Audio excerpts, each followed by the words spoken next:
Oui, beaucoup de personnes dotées d'une vulve qui ont été très, très, très étonnées de l'effet, monstrueux du pommeau de douche.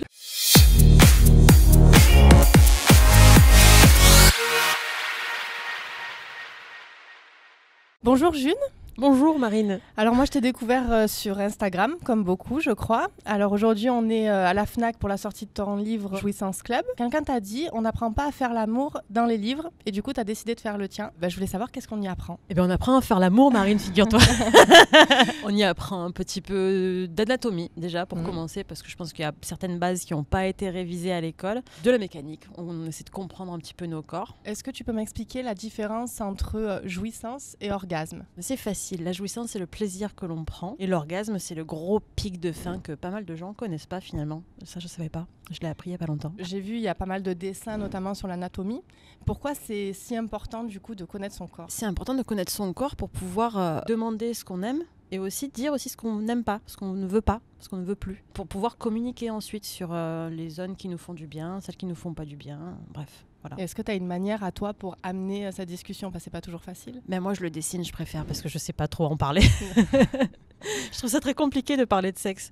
Voilà, j'ai trouvé le dessin pour m'exprimer là-dessus. Et depuis, ça a libéré un peu plus ma parole. Nous, on a fait un petit tirage au sort sur le Tarpamien pour justement faire gagner ton livre. Et je me suis aperçue que les gens voulaient absolument partager ton livre avec leurs amis, leurs mères, leurs enfants.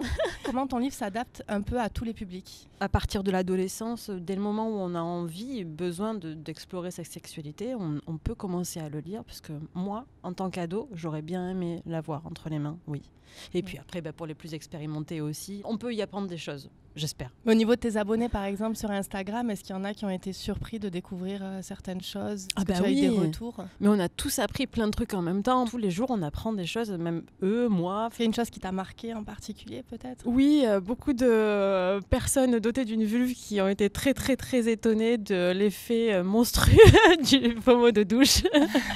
Oui, c'était ta technique préférée. Tout à fait. Tu as lu mon livre, oui, donc. Je l'ai lu. Très bien. Là, pour tous les goûts, oui. Pour tous les coups, sauf ceux qui n'aiment pas le sexe, voilà. Bien entendu. Est-ce que tu as vu la série du coup Sex Education ? Oui. Qui du coup a ses tendances en ce moment. Oui. Donc je vais te passer un petit extrait. D'accord. Voilà. Et après on en discute. Ok. Oh, putain, je l'avais pas vu. C'est Otis qui fait une recherche. Ah, le pompeur. Et qui découvre la technique de l'horloge. Ah oui, c'est vrai, la technique de l'horloge. Voilà, donc il expérimente avec sa copine.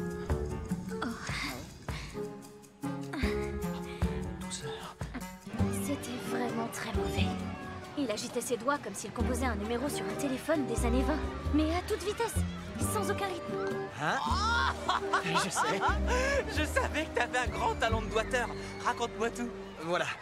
Je crois que j'ai peut-être déclenché un crescendo.